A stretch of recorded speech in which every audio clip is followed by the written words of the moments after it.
KaraokeBooks. Middlemarch. George Eliot. Audiobook. Chapter 12. He had more tow on his distaff than Jervis knew. Chaucer. The ride to Stone Court, which Fred and Rosamond took the next morning, lay through a pretty bit of midland landscape, almost all meadows and pastures, with hedgerows still allowed to grow in bushy beauty and to spread out coral fruit for the birds. Little details gave each field a particular physiognomy, dear to the eyes that have looked on them from childhood. The pool in the corner where the grasses were dank and trees leaned whisperingly, the great oak shadowing a bare place in mid-pasture, the high bank where the ash trees grew, the sudden slope of the old marl pit making a red background for the burdock, the huddled roofs and ricks of the homestead without a traceable way of approach, the grey gate and fences against the depths of the bordering wood, and the stray hovel, its old thatch full of mossy hills and valleys with wondrous modulations of light and shadow such as we travel far to see in later life, and see larger, but not more beautiful. These are the things that make the gamut of joy in landscape to midland-bred souls, the things they toddled among, or perhaps learned by heart standing between their father's knees while he drove leisurely. But the road, even the by-road, was excellent, for Lowick, as we have seen, was not a parish of muddy lanes and poor tenants, and it was into Lowick parish that Fred and Rosamond entered after a couple of miles riding. Another mile would bring them to Stone Court, and at the end of the first half, the house was already visible, looking as if it had been arrested in its growth toward a stone mansion by an unexpected budding of farm buildings on its left flank, which had hindered it from becoming anything more than the substantial dwelling of a gentleman farmer. It was not the less agreeable an object in the distance for the cluster of pinnacled corn ricks which balanced the fine row of walnuts on the right. Presently it was possible to discern something that might be a gig on the circular drive before the front door. "Dear me," said Rosamond, "I hope none of my uncle's horrible relations are there." "They are, though. That is Mrs. Wall's gig, the last yellow gig left, I should think. When I see Mrs. Wall in it, I understand how yellow can have been worn for mourning. That gig seems to me more funereal than a hearse. But then Mrs. Wall always has black crape on. How does she manage it, Rosie? Her friends can't always be dying. I don't know at all. And she is not in the least evangelical," said Rosamond, reflectively, as if that religious point of view would have fully accounted for perpetual crape. "And not poor," she added, after a moment's pause. "No, by George. They are as rich as Jews, those Wools and Featherstones. I mean, for people like them, who don't want to spend anything. And yet they hang about my uncle like vultures, and are afraid of a farthing going away from their side of the family. But I believe he hates them all." The Mrs. Wall, who was so far from being admirable in the eyes of these distant connections, had happened to say this very morning, not at all with a defiant air, but in a low, muffled, neutral tone, as of a voice heard through cotton wool, that she did not wish to enjoy their good opinion. She was seated, as she observed, on her own brother's hearth, and had been Jane Featherstone 25 years before she had been Jane Wall, which entitled her to speak when her own brother's name had been made free with by those who had no right to it. "What are you driving at there?" said Mr. Featherstone, holding his stick between his knees and settling his wig, while he gave her a momentary sharp glance, which seemed to react on him like a draught of cold air and set him coughing. Mrs. Wall had to defer her answer till he was quiet again, till Mary Garth had supplied him with fresh syrup, and he had begun to rub the gold knob of his stick, looking bitterly at the fire. It was a bright fire, but it made no difference to the chill-looking purplish tint of Mrs. Wall's face, which was as neutral as her voice, having mere chinks for eyes, and lips that hardly moved in speaking. "The doctors can't master that cough, brother." It's just like what I have, for I'm your own sister, constitution and everything. But, as I was saying, it's a pity Mrs. Vincey's family can't be better conducted. Cha. You said nothing o' the sort. You said somebody had made free with my name. And no more than can be proved, if what everybody says is true. My brother Solomon tells me it's the talk up and down in Middlemarch how unsteady young Vincey is, and has been forever gambling at billiards since home he came. Nonsense. What's a game at billiards? It's a good gentlemanly game, and young Vincey is not a clodhopper. If your son John took to billiards, now, he'd make a fool of himself. Your nephew John never took to billiards or any other game, brother, and is far from losing hundreds of pounds, which, if what everybody says is true, must be found somewhere else than out of Mr. Vincey the father's pocket. For they say he's been losing money for years, though nobody would think so, to see him go coursing and keeping open house as they do. And I've heard say Mr. Bulstrode condemns Mrs. Vincey beyond anything for her flightiness, and spoiling her children so. What's Bulstrode to me? I don't bank with him. Well, Mrs. Bulstrode is Mr. Vincey's own sister, and they do say that Mr. Vincey mostly trades on the bank money. And you may see yourself, brother, when a woman past 40 has pink strings always flying, and that light way of laughing at everything, it's very unbecoming. But indulging your children is one thing, and finding money to pay their debts is another. And it's openly said that young Vincey has raised money on his expectations. I don't say what expectations. Miss Garth hears me, and is welcome to tell again. I know young people hang together. No, thank you, Mrs. Wall, said Mary Garth. I dislike hearing scandal too much to wish to repeat it.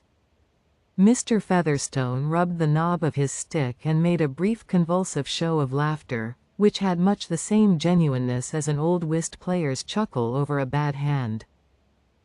Still looking at the fire, he said, "And who pretends to say Fred Vincey hasn't got expectations? Such a fine, spirited fellow is like enough to have 'em." There was a slight pause before Mrs. Wall replied, and when she did so, her voice seemed to be slightly moistened with tears, though her face was still dry. "Whether or no, brother, it is naturally painful to me and my brother Solomon to hear your name made free with, and your complaint being such as may carry you off sudden, and people who are no more Featherstones than the Merry Andrew at the fair, openly reckoning on your property coming to them. And me your own sister, and Solomon your own brother. And if that's to be it, what has it pleased the Almighty to make families for?" Here Mrs. Wall's tears fell, but with moderation. "Come, out with it, Jane," said Mr. Featherstone, looking at her. "You mean to say, Fred Vincey has been getting somebody to advance him money on what he says he knows about my will, eh?" "I never said so, brother." Mrs. Wall's voice had again become dry and unshaken. "It was told me by my brother Solomon last night when he called coming from market to give me advice about the old wheat, me being a widow, and my son John only 23, though steady beyond anything. And he had it from most undeniable authority, and not one, but many. Stuff and nonsense. I don't believe a word of it. It's all a got-up story. Go to the window, missy, I thought I heard a horse. See if the doctor's coming. Not got up by me, brother, nor yet by Solomon, who, whatever else he may be, and I don't deny he has oddities, has made his will and parted his property equal between such kin as he's friends with, though, for my part, I think there are times when some should be considered more than others. But Solomon makes it no secret what he means to do. The more fool he," said Mr. Featherstone, with some difficulty, breaking into a severe fit of coughing that required Mary Garth to stand near him, so that she did not find out whose horses they were, which presently paused stamping on the gravel before the door. Before Mr. Featherstone's cough was quiet, Rosamond entered, bearing up her riding habit with much grace. She bowed ceremoniously to Mrs. Wall, who said stiffly, "How do you do, miss?" smiled and nodded silently to Mary, and remained standing till the coughing should cease, and allow her uncle to notice her. "Heyday, miss," he said at last, "you have a fine color. Where's Fred?" "Seeing about the horses.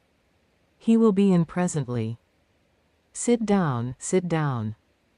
Mrs. Wall, you'd better go." Even those neighbors who had called Peter Featherstone an old fox, had never accused him of being insincerely polite, and his sister was quite used to the peculiar absence of ceremony with which he marked his sense of blood relationship. Indeed, she herself was accustomed to think that entire freedom from the necessity of behaving agreeably was included in the Almighty's intentions about families. She rose slowly without any sign of resentment, and said in her usual muffled monotone, "Brother, I hope the new doctor will be able to do something for you. Solomon says there's great talk of his cleverness. I'm sure it's my wish you should be spared. And there's none more ready to nurse you than your own sister and your own nieces, if you'd only say the word. There's Rebecca, and Joanna, and Elizabeth, you know." I remember, you'll see I've remembered 'em all dark and ugly. They'd need have some money, There never was any beauty in the women of our family, but the Featherstones have always had some money, and the Wools too. Wall had money too. A warm man was Wall. Money's a good egg, and if you've got money to leave behind you, lay it in a warm nest. Goodbye, Mrs. Wall." Here Mr. Featherstone pulled at both sides of his wig as if he wanted to deafen himself, and his sister went away ruminating on this oracular speech of his. Notwithstanding her jealousy of the Vinceys and of Mary Garth, there remained as the nethermost sediment in her mental shallows a persuasion that her brother Peter Featherstone could never leave his chief property away from his blood relations. Else, why had the Almighty carried off his 2 wives both childless, after he had gained so much by manganese and things, turning up when nobody expected it, and why was there a Lowick parish church, and the Wools and Powderells all sitting in the same pew for generations, and the Featherstone pew next to them, if, the Sunday after her brother Peter's death, everybody was to know that the property was gone out of the family? The human mind has at no period accepted a moral chaos, and so preposterous a result was not strictly conceivable. But we are frightened at much that is not strictly conceivable.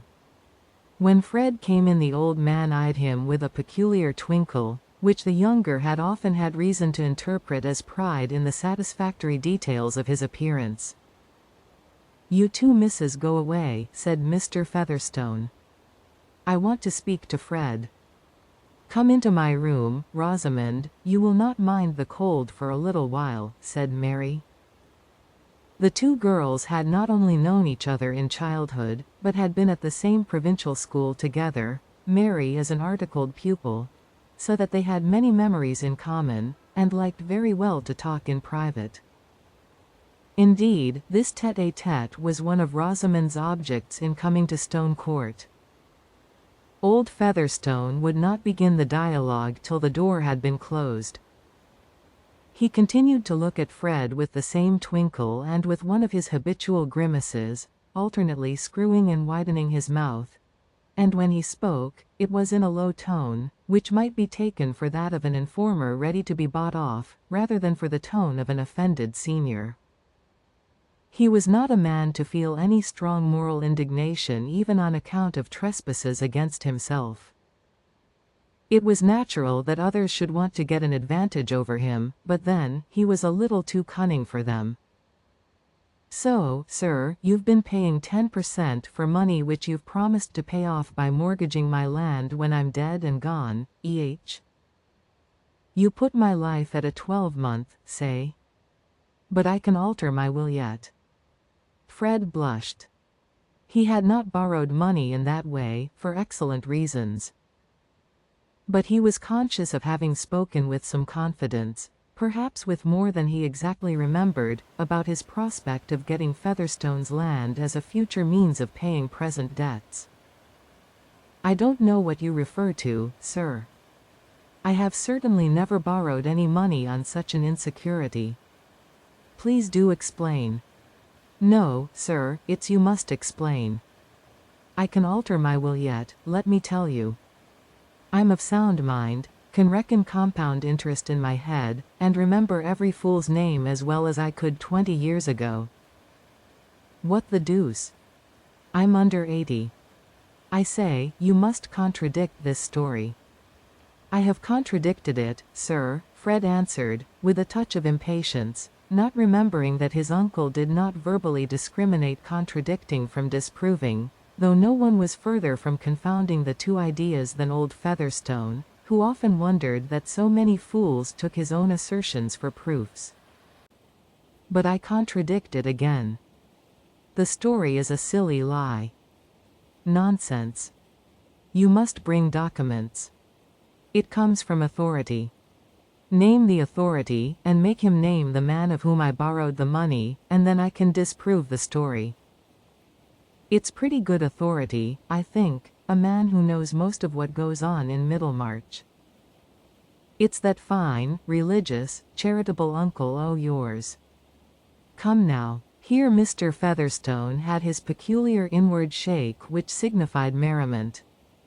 Mr. Bulstrode? Who else, E.H.? Then the story has grown into this lie out of some sermonizing words he may have let fall about me. Do they pretend that he named the man who lent me the money? If there is such a man, depend upon it Bulstrode knows him. But, supposing you only tried to get the money lent, and didn't get it, Bulstrode, you'd know that too. You bring me a writing from Bulstrode to say he doesn't believe you've ever promised to pay your debts out o' my land. Come now. Mr. Featherstone's face required its whole scale of grimaces as a muscular outlet to his silent triumph in the soundness of his faculties. Fred felt himself to be in a disgusting dilemma. You must be joking, sir. Mr. Bulstrode, like other men, believes scores of things that are not true, and he has a prejudice against me. I could easily get him to write that he knew no facts in proof of the report you speak of, though it might lead to unpleasantness. But I could hardly ask him to write down what he believes or does not believe about me. Fred paused an instant, and then added, in politic appeal to his uncle's vanity, that is hardly a thing for a gentleman to ask. But he was disappointed in the result. I know what you mean. You'd sooner offend me than Bulstrode. And what's he? He's got no land hereabout that ever I heard tell of. A speculating fellow. He may come down any day, when the devil leaves off backing him. And that's what his religion means. He wants God Almighty to come in. That's nonsense. There's one thing I made out pretty clear when I used to go to church, and it's this: God Almighty sticks to the land. He promises land, and he gives land, and he makes chaps rich with corn and cattle. But you take the other side. You like Bulstrode and speculation better than Featherstone and land. I beg your pardon, sir, said Fred, rising, standing with his back to the fire and beating his boot with his whip. I like neither Bulstrode nor speculation. He spoke rather sulkily, feeling himself stalemated.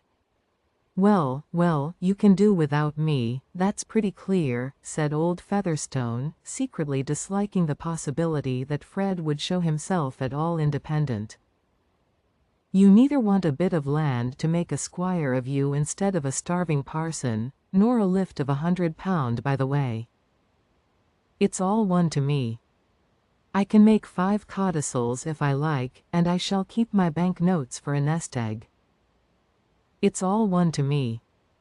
Fred colored again. Featherstone had rarely given him presents of money, and at this moment it seemed almost harder to part with the immediate prospect of banknotes than with the more distant prospect of the land. "I am not ungrateful, sir. I never meant to show disregard for any kind intentions you might have towards me. On the contrary." "Very good. Then prove it. You bring me a letter from Bulstrode saying he doesn't believe you've been cracking and promising to pay your debts out o' my land, and then, if there's any scrape you've got into, we'll see if I can't back you a bit. Come now.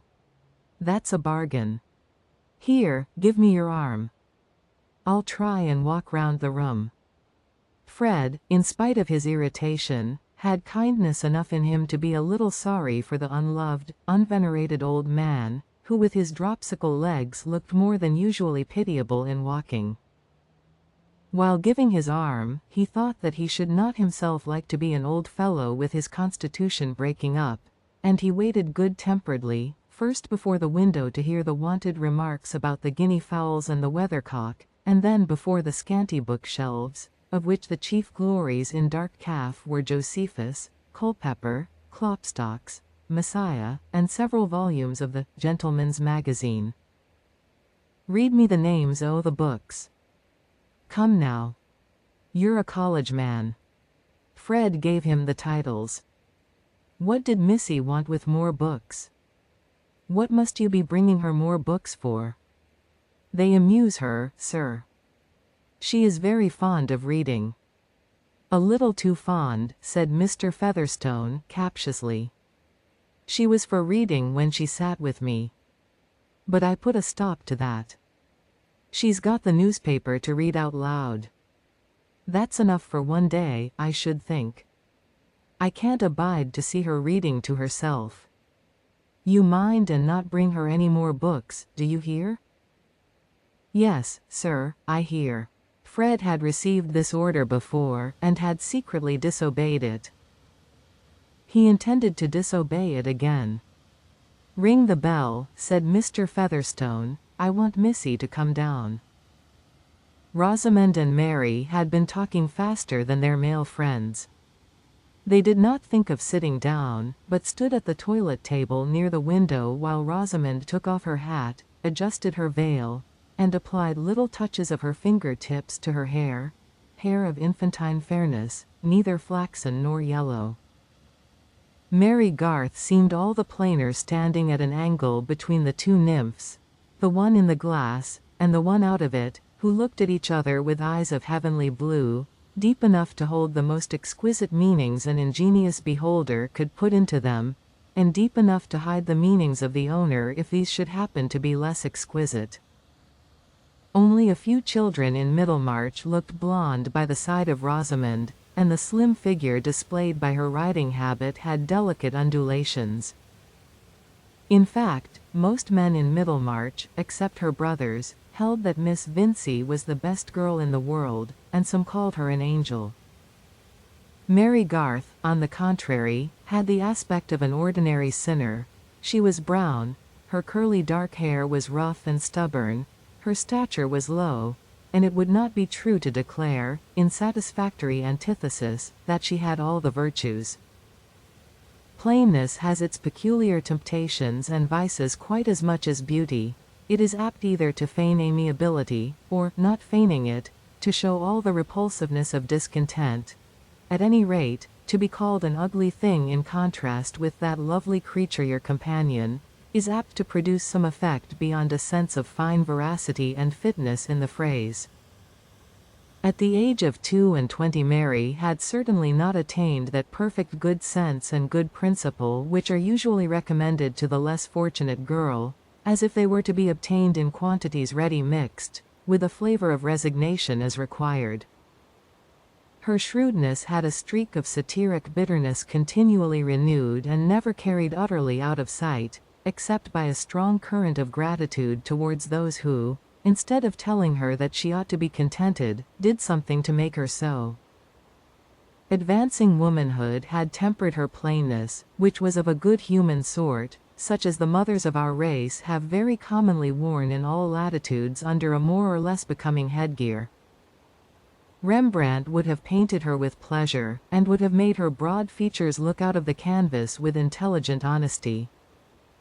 For honesty, truth-telling fairness, was Mary's reigning virtue.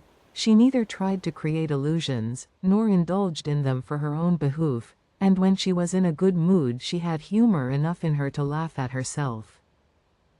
When she and Rosamond happened both to be reflected in the glass, she said, laughingly, "What a brown patch I am by the side of you, Rosie. You are the most unbecoming companion. Oh no. No one thinks of your appearance, you are so sensible and useful, Mary." "Beauty is of very little consequence in reality," said Rosamond, turning her head towards Mary, but with eyes swerving towards the new view of her neck in the glass. "You mean my beauty," said Mary, rather sardonically. Rosamond thought, "Poor Mary, she takes the kindest things ill." Aloud she said, "What have you been doing lately?" "I? Oh, minding the house, pouring out syrup, pretending to be amiable and contented, learning to have a bad opinion of everybody." "It is a wretched life for you." "No," said Mary, curtly, with a little toss of her head. "I think my life is pleasanter than your Miss Morgan's." "Yes, but Miss Morgan is so uninteresting, and not young." "She is interesting to herself, I suppose, and I am not at all sure that everything gets easier as one gets older." "No," said Rosamond, reflectively, "one wonders what such people do, without any prospect. To be sure, there is religion as a support. But," she added, dimpling, "it is very different with you, Mary. You may have an offer. Has anyone told you he means to make me one?" "Of course not. I mean, there is a gentleman who may fall in love with you, seeing you almost every day." A certain change in Mary's face was chiefly determined by the resolve not to show any change. "Does that always make people fall in love?" she answered, carelessly. "It seems to me quite as often a reason for detesting each other." "Not when they are interesting and agreeable. I hear that Mr. Lydgate is both." "Oh, Mr. Lydgate," said Mary, with an unmistakable lapse into indifference. "You want to know something about him," she added, not choosing to indulge Rosamond's indirectness. "Merely, how you like him." "There is no question of liking at present. My liking always wants some little kindness to kindle it. I am not magnanimous enough to like people who speak to me without seeming to see me." "Is he so haughty?" said Rosamond, with heightened satisfaction. "You know that he is of good family?" "No, he did not give that as a reason." "Mary, you are the oddest girl. But what sort of looking man is he? Describe him to me. How can one describe a man? I can give you an inventory: heavy eyebrows, dark eyes, a straight nose, thick dark hair, large solid white hands, and, let me see, oh, an exquisite cambric pocket handkerchief." "But you will see him. You know this is about the time of his visits." Rosamond blushed a little, but said, meditatively, "I rather like a haughty manner. I cannot endure a rattling young man. I did not tell you that Mr. Lydgate was haughty, but il y en a pour tous les gouts, as little Mamselle used to say, and if any girl can choose the particular sort of conceit she would like, I should think it is you, Rosie." "Haughtiness is not conceit. I call Fred conceited. I wish no one said any worse of him. He should be more careful. Mrs. Wall has been telling Uncle that Fred is very unsteady." Mary spoke from a girlish impulse which got the better of her judgment. There was a vague uneasiness associated with the word unsteady, which she hoped Rosamond might say something to dissipate. But she purposely abstained from mentioning Mrs. Wall's more special insinuation. "Oh, Fred is horrid," said Rosamond. She would not have allowed herself so unsuitable a word to any one but Mary. "What do you mean by horrid?" "He is so idle, and makes papa so angry, and says he will not take orders." "I think Fred is quite right." "How can you say he is quite right, Mary? I thought you had more sense of religion." "He is not fit to be a clergyman." "But he ought to be fit." "Well, then, he is not what he ought to be." "I know some other people who are in the same case. But no one approves of them. I should not like to marry a clergyman, but there must be clergymen. It does not follow that Fred must be one. But when papa has been at the expense of educating him for it. And only suppose if he should have no fortune left him?" "I can suppose that very well," said Mary, dryly. "Then I wonder you can defend Fred," said Rosamond, inclined to push this point. "I don't defend him," said Mary, laughing. "I would defend any parish from having him for a clergyman. But of course if he were a clergyman, he must be different." "Yes, he would be a great hypocrite, and he is not that yet." "It is of no use saying anything to you, Mary. You always take Fred's part." "Why should I not take his part?" said Mary, lighting up. "He would take mine. He is the only person who takes the least trouble to oblige me." "You make me feel very uncomfortable, Mary," said Rosamond, with her gravest mildness. "I would not tell mamma for the world." "What would you not tell her?" said Mary, angrily. "Pray do not go into a rage, Mary," said Rosamond, mildly as ever. "If your mamma is afraid that Fred will make me an offer, tell her that I would not marry him if he asked me." "But he is not going to do so, that I am aware." "He certainly never has asked me." "Mary, you are always so violent. And you are always so exasperating." "I? What can you blame me for?" "Oh, blameless people are always the most exasperating. There is the bell. I think we must go down." "I did not mean to quarrel," said Rosamond, putting on her hat. "Quarrel? Nonsense, we have not quarrelled. If one is not to get into a rage sometimes, what is the good of being friends?" "Am I to repeat what you have said?" "Just as you please. I never say what I am afraid of having repeated. But let us go down." Mr. Lydgate was rather late this morning, but the visitors stayed long enough to see him, for Mr. Featherstone asked Rosamond to sing to him, and she herself was so kind as to propose a second favourite song of his, "Flow on, thou shining river," after she had sung "Home, Sweet Home," which she detested. This hard-headed old overreach approved of the sentimental song, as the suitable garnish for girls, and also as fundamentally fine, sentiment being the right thing for a song. Mr. Featherstone was still applauding the last performance, and assuring Missy that her voice was as clear as a blackbird's, when Mr. Lydgate's horse passed the window.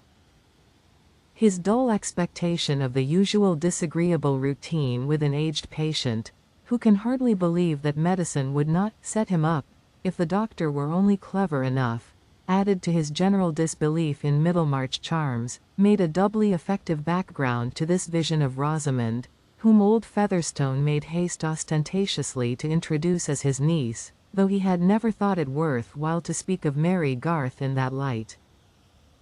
Nothing escaped Lydgate in Rosamond's graceful behaviour. How delicately she waived the notice which the old man's want of taste had thrust upon her by a quiet gravity, not showing her dimples on the wrong occasion, but showing them afterwards in speaking to Mary, to whom she addressed herself with so much good-natured interest, that Lydgate, after quickly examining Mary more fully than he had done before, saw an adorable kindness in Rosamond's eyes. But Mary from some cause looked rather out of temper. "Miss Rosie has been singing me a song. You've nothing to say against that, doctor?" said Mr. Featherstone. I like it better than your physic." "That has made me forget how the time was going," said Rosamond, rising to reach her hat, which she had laid aside before singing, so that her flower-like head on its white stem was seen in perfection above her riding habit. "Fred, we must really go." "Very good," said Fred, who had his own reasons for not being in the best spirits, and wanted to get away. "Miss Vincey is a musician?" said Lydgate, following her with his eyes. Every nerve and muscle in Rosamond was adjusted to the consciousness that she was being looked at. She was by nature an actress of parts that entered into her physique. She even acted her own character, and so well, that she did not know it to be precisely her own. "The best in Middlemarch, I'll be bound," said Mr. Featherstone, "let the next be who she will." Fred? Speak up for your sister." "I'm afraid I'm out of court, sir. My evidence would be good for nothing." "Middlemarch has not a very high standard, uncle," said Rosamond, with a pretty lightness, going towards her whip, which lay at a distance. Lydgate was quick in anticipating her. He reached the whip before she did, and turned to present it to her. She bowed and looked at him. He of course was looking at her, and their eyes met with that peculiar meeting which is never arrived at by effort, but seems like a sudden divine clearance of haze. I think Lydgate turned a little paler than usual, but Rosamond blushed deeply and felt a certain astonishment. After that, she was really anxious to go, and did not know what sort of stupidity her uncle was talking of when she went to shake hands with him. Yet this result, which she took to be a mutual impression, called falling in love, was just what Rosamond had contemplated beforehand. Ever since that important new arrival in Middlemarch she had woven a little future, of which something like this scene was the necessary beginning. Strangers, whether wrecked and clinging to a raft, or duly escorted and accompanied by portmanteaus, have always had a circumstantial fascination for the virgin mind, against which native merit has urged itself in vain. And a stranger was absolutely necessary to Rosamond's social romance, which had always turned on a lover and bridegroom who was not a Middlemarcher, and who had no connections at all like her own. Of late, indeed, the construction seemed to demand that he should somehow be related to a baronet. Now that she and the stranger had met, reality proved much more moving than anticipation, and Rosamond could not doubt that this was the great epic of her life. She judged of her own symptoms as those of awakening love, and she held it still more natural that Mr. Lydgate should have fallen in love at first sight of her. These things happened so often at balls, and why not by the morning light, when the complexion showed all the better for it? Rosamond, though no older than Mary, was rather used to being fallen in love with, but she, for her part, had remained indifferent and fastidiously critical towards both fresh sprig and faded bachelor. And here was Mr. Lydgate suddenly corresponding to her ideal, being altogether foreign to Middlemarch, carrying a certain air of distinction congruous with good family, and possessing connections which offered vistas of that middle-class heaven, rank. A man of talent, also, whom it would be especially delightful to enslave. In fact, a man who had touched her nature quite newly, and brought a vivid interest into her life which was better than any fancied, might be, such as she was in the habit of opposing to the actual. Thus, in riding home, both the brother and the sister were preoccupied and inclined to be silent. Rosamond, whose basis for her structure had the usual airy lightness, was of remarkably detailed and realistic imagination when the foundation had been once presupposed, and before they had ridden a mile she was far on in the costume and introductions of her wedded life, having determined on her house in Middlemarch, and foreseen the visits she would pay to her husband's high-bred relatives at a distance, whose finished manners she could appropriate as thoroughly as she had done her school accomplishments, preparing herself thus for vaguer elevations which might ultimately come. There was nothing financial, still less sordid, in her previsions, she cared about what were considered refinements, and not about the money that was to pay for them. Fred's mind, on the other hand, was busy with an anxiety which even his ready hopefulness could not immediately quell. He saw no way of eluding Featherstone's stupid demand without incurring consequences which he liked less even than the task of fulfilling it. His father was already out of humor with him, and would be still more so if he were the occasion of any additional coolness between his own family and the Bulstrodes. Then, he himself hated having to go and speak to his uncle Bulstrode, and perhaps after drinking wine he had said many foolish things about Featherstone's property, and these had been magnified by report. Fred felt that he made a wretched figure as a fellow who bragged about expectations from a queer old miser like Featherstone, and went to beg for certificates at his bidding. But, those expectations. He really had them, and he saw no agreeable alternative if he gave them up. Besides, he had lately made a debt which galled him extremely, and old Featherstone had almost bargained to pay it off. The whole affair was miserably small. His debts were small, even his expectations were not anything so very magnificent. Fred had known men to whom he would have been ashamed of confessing the smallness of his scrapes. Such ruminations naturally produced a streak of misanthropic bitterness. To be born the son of a Middlemarch manufacturer, and inevitable heir to nothing in particular, while such men as Mainwaring and Vian, certainly life was a poor business, when a spirited young fellow, with a good appetite for the best of everything, had so poor an outlook.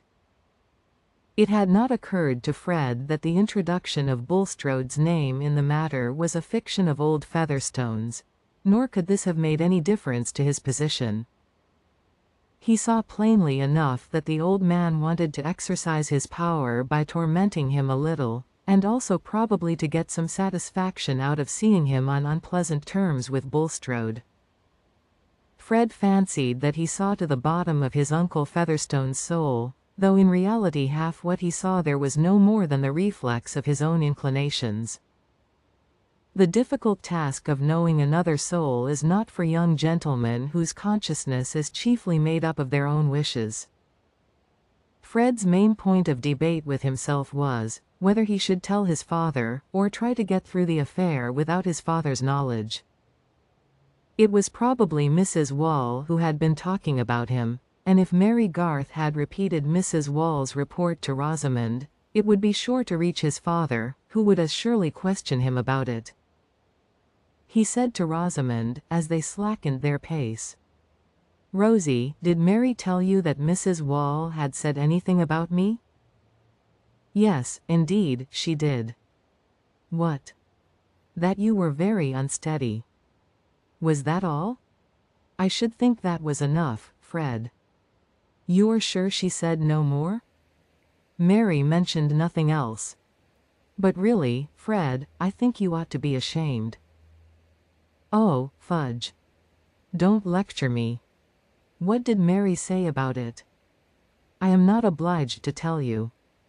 "You care so very much what Mary says, and you are too rude to allow me to speak." "Of course I care what Mary says. She is the best girl I know. I should never have thought she was a girl to fall in love with." "How do you know what men would fall in love with?" "Girls never know.